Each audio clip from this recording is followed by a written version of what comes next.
خان صاحب سے یہ میری آج چوتھی ملاقات تھی. خان صاحب نے کلیئرلی کہہ دی تھی کہ وکلاء نے اب نکلنا ہے. کہ آج خان صاحب نے بہت امپورٹنٹ باتیں کی. خان صاحب نے 2 اسپیشل باتیں آج ضرور بتائیں. ایک انہوں نے اپنے یہ جو بیہودہ کیس ہو رہا ہے، یہ عدت والا کیس جو قرآن کے خلاف ہے، آئین کے، قوانین کے، جو کیسز پہلے سے طے شدہ ہے یا ان کے خلاف ہے. پاکستان میں، دنیا میں، مسلم ممالک میں آپ کو کوئی ایسا کیس نہیں ملے گا اس نوعیت کا. آپ سمجھ جائیں کہ پاکستان میں طاقتور طبقہ اس وقت پاگل ہو چکا ہے. وہ اس چیز پہ ہاتھ ڈال رہے ہیں جس کو اللہ نے ڈکلیئر کیا ہے کہ یہ پاک چیز ہے. پہلے اعظم سواتی کے ساتھ اور اس کی بیوی کے ساتھ کیا، خان صاحب پہ یہ گھٹیا کیس کیا. اب پتہ چل رہا ہے ججز کہہ رہے ہیں کہ ہمارے ساتھ بھی ہو رہا ہے. یہ یاد رکھیں آپ سب لوگ جتنے یہاں کھڑے ہیں، اگر خان اور اس کی بیوی محفوظ نہیں ہے اس کمرے میں اور اس ملک میں کوئی محفوظ نہیں ہے. جب آپ نے عورت پہ اور حیا پہ ہاتھ ڈال دیا، اس نیا میں سب بہہ جائیں گے. وہ آج بھی خان صاحب نے بیٹھے میں ڈاکٹر فردوس نقوی صاحب یہ اس کے گواہ ہیں، یہ سارے وکلاء آج ہمارے ساتھ تھے اور انہوں نے یہ بات کی کہ اب ہم فریش الیکشنز مانگیں گے.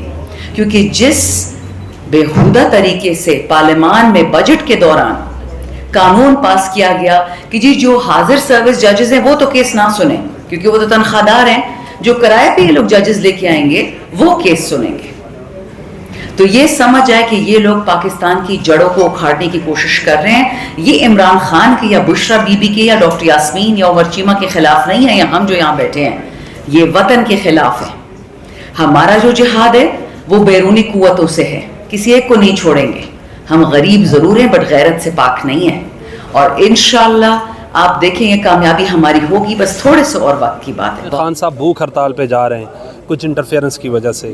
آپ کتنے دن بھوک ہڑتال کریں گے اور ریڈی ہیں آپ بھی بھوک ہڑتال کے لیے؟ اسٹیمنا کتنا ہے رہا ہوا ہے آپ کا؟ جی جان اللہ دی ووٹ خان دا خان پاکستان ہے، 90% پاکستان کو ریپرزینٹ کرتا ہے. خان صاحب وہ کہتے ہیں نا تیرا ایک اشارہ حاضر حاضر لہو ہمارا.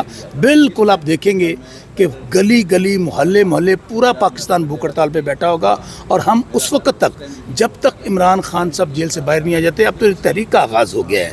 اس میں بھوک ہڑتال بھی ہوگی، اس میں جلسہ جلوس بھی ہوگا، اور الٹیمیٹلی ہمیں پتہ ہے یہ گھی ٹیڑھی انگلی سے نکالنا پڑے گا. ہم دھرنا دیں گے یہاں پہ. آپ شوکت بسرا صاحب، خان صاحب تو بھوک ہڑتال کر لیں گے، ظاہری سی بات ہے وہ کسٹڈی کے اندر ہیں. عام عوام یا آپ لوگ تو کہیں گے ہم بھوک ہڑتال پہ، کیسے کنفرم ہوگا، شیورٹی ہوگی کہ آپ لوگ کچھ نہیں کھا رہے، کچھ نہیں پی رہے؟ ہمارا لیڈر 50 سینٹی گریڈ پر اندر ایک ڈیتھ سیل میں بند ہو، ان پر ظلم ہو رہا ہو، جبر ہو رہا ہو، ہماری بہن بشرا بیگم ہو، جتنے ہمارے اعجاز چودھری صاحب ہیں، محمود رشید صاحب ہیں، عمر سرفراز چیمہ ہیں، خواتین ہیں، ڈاکٹر یاسمین راشد.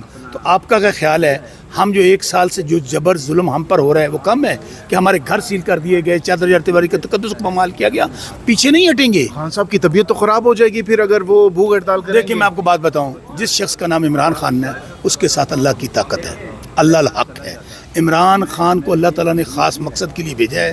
آج پورا پاکستان دیکھیں نا، جیل میں بیٹھ کر پوری دنیا، پوری اسٹیبلشمنٹ، پوری آپ کی سیاسی جماعتیں سب اکٹھی ہیں، لیکن لوگوں نے دیکھا کہ 8 فروری کو لوگوں نے گھر سے نکل کر ووٹ عمران خان کو. بسرا صاحب جان اللہ نہیں کتنے دن بھوک ہڑتال کر لے سو حقیقتاً اسٹیمنا؟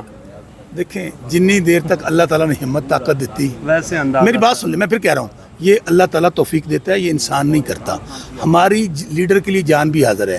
خون کے آخری قطرے تک خان کے ساتھ کھڑے ہیں، چونکہ خان میری اور میرے آپ کے بچوں کی جنگ لڑ رہا ہے، آنے والے نسلوں کی جنگ لڑ رہا ہے. اس لیے اس کو سنجیدہ لیں. یہ نہ آپ پہلے سمجھیں، پہلے خان صاحب کیا کیوں رہے ہیں اندر؟ جس حالت میں بشرا بیگم کو رکھا ہوا ہے، خان صاحب کو رکھا ہوا ہے. جرم آج کیا ہے؟ ایک شادی کے جرم ان کو اندر رکھا ہوا ہے. پاکستان کا لیڈر، دنیا میں آپ کی عزت کا نشان، ان کو ڈیتھ سیل میں اپنے بند کیا ہوا ہے. کچھ لوگ کہتے ہیں کہ یہ جنرل فیض نے شادی کروائی تھی، آپ اس حوالے سے کیا کہتے ہیں؟ میرے خیال میں ایسی گھٹیا گفتگو لوگوں کی جو بات کرتے ہیں، کہتے ہیں ماما بہنا تیاں سب دیاں سانجیاں ہوندیاں نے، وہاں پہ بات نہیں کرنی چاہیے. کوئی راستہ بھی تو ہوتا ہے نا سر. وہ آرٹیکل لکھ رہے تھے نیوز پہ، ڈان نیوز پہ. سر کون لوگ صحافی؟ اچھا میں پھر کہہ رہا ہوں کہ جو لکھ رہے ہیں اپنے گریبان میں ضرور جھانکیں کہ انہوں نے شادی کی ہے، جرم نہیں کیا. میں نے بہت بار سے لیڈر ہیں جنہوں نے جو کچھ کیا ہے، جن کے کرتوت ہیں، ان پہ کتابیں لکھی جا سکتی ہیں، لیکن میں اس کے اوپر بات نہیں کرنا چاہتا. مجوکا صاحب نے ضمانت ظلم کی ہے، خارج کر دی ہے عدت کیس میں، تو آپ کیا سمجھتے ہیں مرکزی اپیلوں میں کیسے ریلیف ملے گا؟ میں پھر آپ کو کہہ رہا ہوں